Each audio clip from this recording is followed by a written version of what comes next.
Good afternoon, Packers fans. Aaron Nagler here with your Packers Daily Chat, coming to you live on the Cheesehead TV social channels on Wednesday. Packers back on the practice field and looking pretty healthy.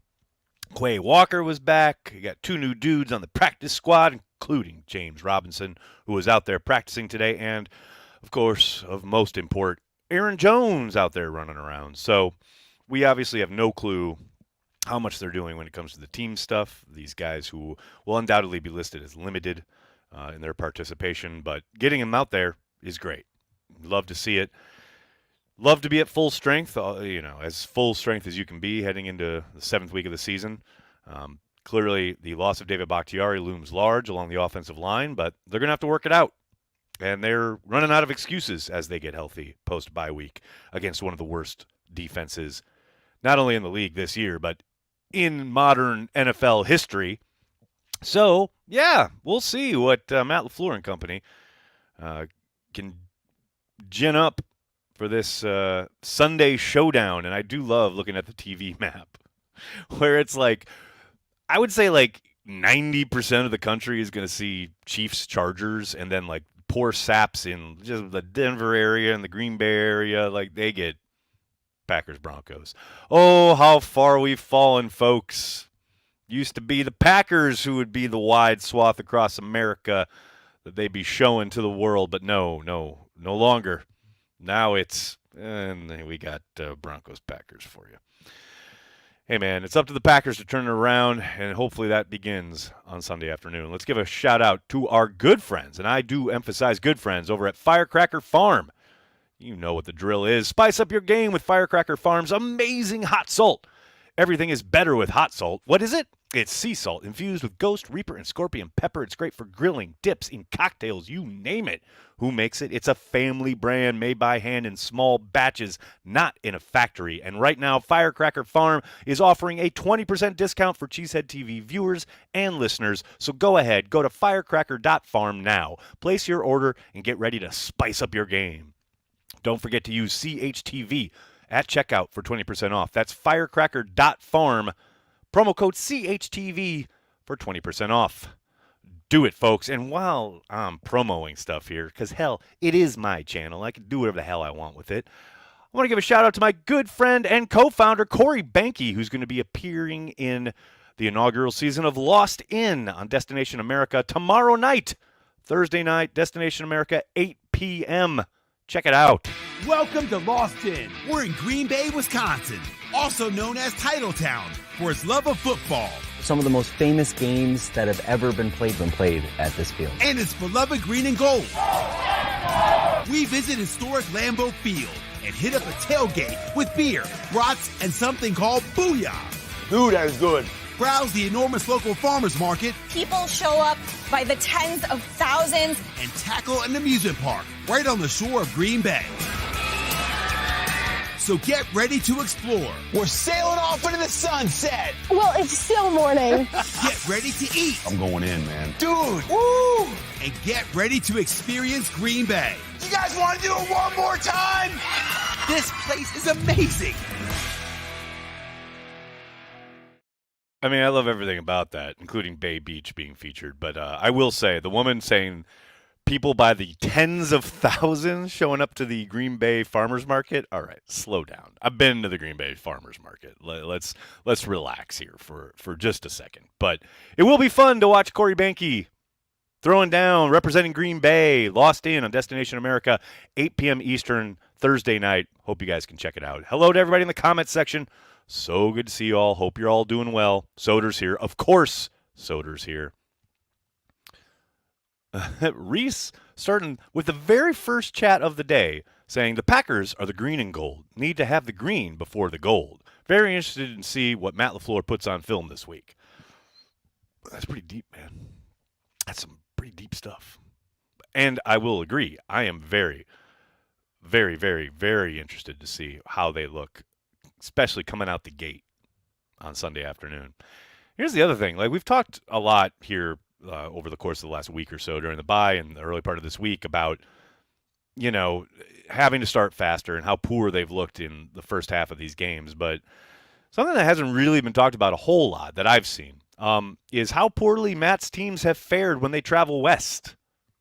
And Denver is certainly west when it comes to the Green Bay Packers. So, I mean, there's every reason to believe the Packers should get on track on Sunday, but everything that kind of hovers over this proceeding, I won't be surprised if they lose. And that's what's kind of crazy about the 2023 Green Bay Packers. They have certainly showed us that they can lose to anybody, and they haven't really showed us that they could beat anybody. They've certainly, had a very exciting fourth quarter comeback when it looked like against all odds, there was no chance they were going to win, and they did, and it was incredibly exciting. But outside of that, there hasn't been a whole lot for you to hang your hat on as a Packers fan watching this team and thinking, you know what, I can see the vision. It's like when Rodgers said, I think we can run the table after the Washington game back in 2016. And you're watching that game, you could see, yep, I can see they're real close offensively. As far as like just a tick here, a beat there, you could see how I don't think anybody expected them to actually run the table, but you could certainly see they were close. I don't think anybody's come, anywhere near proclaiming that looking at the Packers offense over the last couple games. So here's hoping the bye week did them some good in that regard. Bit of a reset, recalibration, if you will. Michael, thanks for the super chat, man. Oh boy, were you really QB1 in high school? I'm impressed. Right up until my sophomore year, because my first couple years, my first year in high school in Appleton they only do 3 years, so it's like sophomore, junior, senior. So freshman year, I was the starting quarterback all through junior high, which 9th grade was my last year junior high. Yes, I was starting quarterback until I broke my wrist. And then my sophomore year, there was some kind of teacher's dispute, like contractually. So there was no theater program. So I could do football in the fall. So I continued playing football that fall, my sophomore year. And yes, I was QB1. And then theater came back into the mix the following fall, and then I stopped playing football because I'm an actor, or I was. Long time ago in a galaxy far, far away. But yeah, I was QB1, and I was bad. I was terrible. I was not a good quarterback in any way, shape, or form. I mean, I knew the plays. I could execute like everything they asked of me, other than like throw it deep. That I was very bad at that. Abdul, what's up, man? Thanks for the super chat. Hey, Aaron. You mentioned you rewatched the games during the bye. Any observations that stuck out to you? Also, we've talked a lot about Myers and the other guys, but how's Runyon look so far to you? Yeah, I know Runyon gets some kind of, criticism from time to time. I think he's a really solid player. And I know he's battling an ankle injury that he suffered in that Saints game. I think you can kind of see that throughout the last 2 games, but yeah, no, I think Runyon's a very solid guard. Now, I don't think he's exceptional. I don't think he's special by any means, but I think you can win with him. The Packers won a Super Bowl with Darren College playing left guard. You need ditch diggers too. I don't circle him as a major problem on most downs. Let's put it that way. As far as any observations that stuck out to me rewatching it is, it's hard to watch, and it's a big mess on offense. And it's never just one thing, but more often than not, I really wish they could find some cohesion up front. And we talk about it all the time here. I know Matt's spoken about it at the podium, but you got to control the line of scrimmage. You have to be able to operate up front, because if you can't, it ruins everything else you're trying to do. And you see that way too much. Whether it is like guys blowing blocks, whiffing on things, or just flat out holding or false starts or whatever, the offensive line has been way more culpable than I think anything else. And certainly there have been growing pains at wide receiver, spacing issues. Jordan Love has not been as careful with the football as he needs to be. He certainly needs to be a lot more consistent.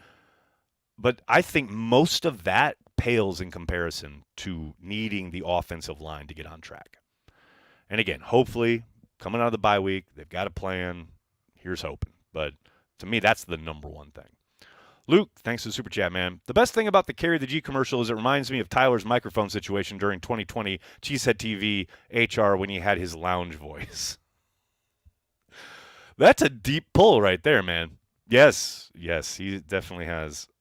He's a man of many voices. If you listen to It's funny to hear him do the Carry the G commercial and then play the app commercial that he just did for us. Well, video for social media, saying you should download the Cheesehead TV app. Or the voice he does when he does like Cheesehead TV promos in the style of Saturday Night Live. The man is, a man of many voices, many talents. Tyler Herrick, shout out. Who I believe, if I've got my dates right, I believe he's in the air and or on his way or has arrived at this point across the pond. So safe travels, Tyler. We'll see you when you get back. Lambo Leo, what's up, man? Thanks for the super chat. And thanks for all your support, man. I see you all over the Cheesehead TV, social channels, Patreon, everything. So thank you very much. I really appreciate it, man. Nags, Sunday cannot come soon enough, I believe you meant to, right? And we need a win in the worst way. I need a break from all the clean house articles and comments put online by all the Madden coaches and stay-at-home GMs. I hear you there. Man, look, remember, that's passion. That's just passion coming through the internet, right? I just scroll past it. I ignore most of it. Like, the Packers just don't operate that way. Like, if Jerry Jones was in charge, I think there's every possibility that Mac gets fired if they lose on Sunday, right? I don't see in any way, shape, or form either Matt or Joe Barry or anybody getting dismissed prior to the end of the season. Like, could Matt get fired end of the year? There's a very, very, very, very, very, very, very, very, very small chance. I'm not going to say it's impossible, but it's pretty tiny. I'd go so far as to say it's infinitesimal, but not completely 100% impossible. With that said, they're just not going to go firing people. It's just not how they operate. It's not how Mark Murphy operates, and they are going to give this coaching staff the balance of the season to work things out, especially given everything they're working with offensively, the youth, the inexperience. Like I said, I understand people taking to the internet and calling for everyone to be fired or cut or traded or whatever, but 99% of that you can ignore.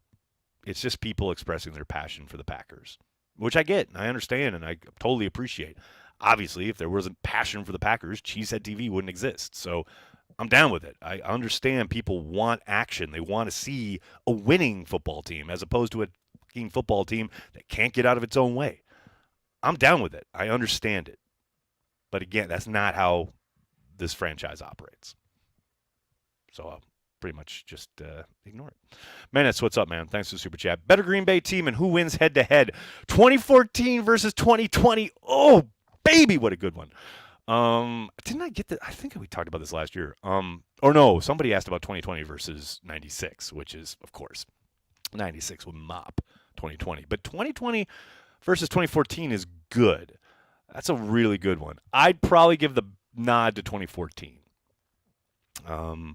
Think they had a much better, more cohesive defense, especially with the way Micah Hyde was playing and just the whole secondary in general. They were really in lockstep down the stretch there. Clay moved to the inside, all of that, man. I don't know. Like, I think that would be a good game, but yeah, give me 2014. Even with, yes, Rodgers hobbled towards the end, but I'm assuming we're talking all injuries off, as it were. Yeah, I'd go 2014 on that one. Rick, thanks for the super chat, man. Is the Kettle of Fish a good place to watch a game? Going to be in New York City November 5th. It is a great place to watch a game. Probably my favorite place to watch a game in New York City. I will say, though, get there tomorrow. November 5th, tomorrow at the latest. I kid, but I'm somewhat serious when I tell you you got to get there early. You got to get there insanely early. If you think you're too early, you're not early enough. It's like training camp. Think training. If you've been to training camp and you know how insane and insanely early people get there. I remember before I got started getting credentialed, Corey and I would get there at like 5:30, 6 a.m. for training camp. I'm not saying you need to do quite that for Kettle of Fish, but pretty close. It gets packed, dude. It gets packed. And it's awesome. The vibe is awesome. Patrick has created something so special down in the Village here in New York for Packers fans. Cannot recommend going there enough. Like I said, the vibe is off the charts. It's the closest thing to feeling like you're in a Wisconsin living room somewhere watching with your friends and family as you can get outside of that actual real thing. So very, very, very, very much recommended, but get there early. Abdul, what's up, man? Any word on if they're keeping same O-line post-bye? Abdul, we won't know that probably until I will say, like, pregame warm-ups on Sunday. And I'm sure Matt will be asked about it, and I'm sure he will say, we'll see you on Sunday, and the whole cat and mouse game will continue throughout the week. But, yeah, I'd be shocked if they came right out and said, yeah, we're making changes, or, oh, yeah, we're keeping the same 5 guys. I think they will keep us guessing until kickoff, or as close to kickoff as possible. But we'll see. Hey, like I said, maybe Matt comes out tomorrow and says, yep, we're doing this. I doubt it, but maybe. Steven, thanks for the super chat, man. Do you think Love needs to let it rip more on some of these throws? Feels like short arm throws too much, but I could be wrong. I don't know, man. It's real hard. I do think he's fallen into a bad habit with the sidearm stuff. You know, I don't know about short arm, but the sidearm has really kind of creeped in a bad way. I don't think there's any better example of that than the throw he makes to Reed to basically kill that first drive in Vegas. You know, like that. It's a throw he should never make. But yeah, he's got this bad habit of he's dropping his arm and like flicking it, like almost Rodgers style, but obviously not quite as effective. And yeah, it's a bad habit that he's got to get out of. And I understand there are times when you're going to need to do it, right? Like the play against the Saints where he has the guitar fake and he rolls out to his left and there's a guy coming bearing down on him. Pretty much the only way you can get that throw out is through sidearm it. And it's impressive that he can do it. Like, don't get me wrong. Like, it's fucking impressive. But it's bad technique. And over time, it's going to get you in trouble. You know, there's times to do it and there's times to lean into your technique. And I think, to your point, get to the top of your drop, make your reads, let it rip in with your technique. You probably see an increase in the accuracy. I think you'll probably see, a few more completions that way. But it's really easily said sitting on the couch. It's a whole lot different when you're trying to read the defense and make sure that what you see is real and you're not seeing ghosts, and then you let it rip in rhythm. That's why I think it's so important to get him some easy throws early out of the gate. Get him some, quick 1-2, check down, whatever, move on to the next play, but give him some easy completions. Like, it's okay if it goes to 3 or 4 yards. Just get him some completions early. Because I think once he gets in a rhythm, he's pretty lethal. But he seems to really spray things around these early parts of the games, and I think some of it is a lack of technique. So, yeah, I think there's something to that. John, what's up, man? Thanks for the super chat. When you were QB1, did you have Reptile Henderson? Oh man, shout out Coffee Town. Man, if you guys don't know Coffee Town, you got to check out. Just Google Coffee Town football, man. It's so great. But no, I didn't have Reptile Henderson. Nothing like that in Wisconsin. Come on. Reptile is a very southern creation. Chris East, thanks for the super chat. Nags, you rock. Thanks for all you do. That's really appreciated, man. Thank you. Really, really appreciate that. Dennis is here. What's up, Dennis? How are you doing? I love Dennis Reynolds, different Dennis, saying, is Nags going to have to come up with some crazy bullshit story about Chrome not working again? Sir, for your information, I got an email from StreamYard yesterday saying, we're sorry that the camera wasn't available during your stream. We've got it in our logs that you were one of the people that was affected by our Chrome situation. So, bullshit excuse. I don't give you bullshit excuses, people. I ain't got time for it. Somebody asking about Stokes. He could be up. On Sunday. First time since that injury in Detroit last year. I'm going to be fascinated to see if he's out there in any, a real, capacity as far as, more than a handful of snaps. I think they're going to ease him in. I would suspect they ease him into this thing, but who knows? Maybe they play a ton of nickel and he's out there a bunch. I don't know. We'll find out. Nags, you sell those hats on your site, or is that a Packers Pro Shop hat? Oh, this one is an old school Pro Shop hat. I've had this forever, but we sell a lot of different hats on the Cheesehead TV site shop. But yeah, this one old school Pro. In fact, I'm a walking Pro Shop ad right now because this sweatshirt is from the Pro Shop too. I just realized that. I'm Pro Shopped out today. You got to show the receipts before Nagler Chromegate gets as big as Chargers fan. That's really good, Johnny. Well played. Is Gary still on a pitch count? I don't believe so, Seattle. Don't believe so. We'll find out, I guess, on Sunday, but I don't think so. I know he's off the injury report, so I can't imagine why he would be. We'll find out, though. Hopefully he's out there terrorizing Russell Wilson, putting him on the ground repeatedly, many times, and then driving up his price. All right, buddy, I'm going to have to get going. I can't thank you enough for hanging out, talking Packers each and every day, Monday through Friday, right here on the Cheesehead TV social channels. Please do me a monster favor. Hit like on the video, subscribe to the channel, and then tell your friends and tell your family. Cheesehead TV, we are devoted to Green Bay Packers fans worldwide. Thanks a lot, everybody. Have a great night. Go Pack Go.